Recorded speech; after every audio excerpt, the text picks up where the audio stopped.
dati lang. Puro laro lang ang tanging alam. Buti pinamulat ng aking magulang na hindi madali ang pinagpupunan. At tanggap ko na rin na hindi na ako bata. Hanggat maaari, iwas sa hilata para iwas abala. Kilos ng maaga kung gusto matama sa buhay na masagana. Ayokong umasa na lang din kay mama. Di na tulad ng dati na laman ng kalsada. Dito na buo ang gintong alaala. Di ko malimutan ang mga nakasama.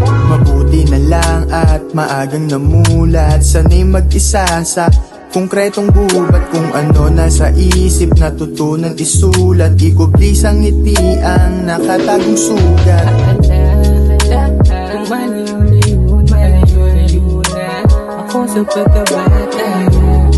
Mga mali tinatama na di na tinabago. Kung subukay ng tadhana, subukan sarili kung gano'ng katibay. Kung mundo may malabo kalahin mo nang kuminang. At masabi nila ang tiyaga mong tiyagain ang kalaban. Ibang-iba na ko sa dati, hindi tulad noon. Sa daming suliranin, natuto ng lumingon. Binalansi ang sarili, pinatibay ang loob. Na huwag magpapa-apekto sa nangihila palubog. Kung dati puro laro lang ang palagi nasa isip. Binaguan sarili at hindi lang sa panagid ko. Susubukin ang tadhana ay hindi ako titigil. Mas lalo kong pag-iigihan hanggat makuha ko ang akin. Basta tuloy-tuloy lang, balang araw papalarin. Sipag at tiyaga pag nagtanim may aanihin. Hindi ako magpapatinag sa mga gusto niyong sabihin. Basta ako magpapatuloy, maglalakbay ako ng time-tip. Mga aral sa sarili na dadagdagan.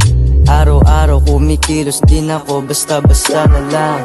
Mga aral sa sarili na dadagdagan. Araw-araw kumikilos din ako, basta-basta na lang. Kung malayo na ako sa pagkabata. Mga mali tinatama na di na tinabago. Kung subukay ng tadhana, subukan sarili kung gano'ng katibay. Kung mundo may malabo kalahin mo na lang kuminang. At masabi nila ang tiyaga mong tiyagain ang kalaban.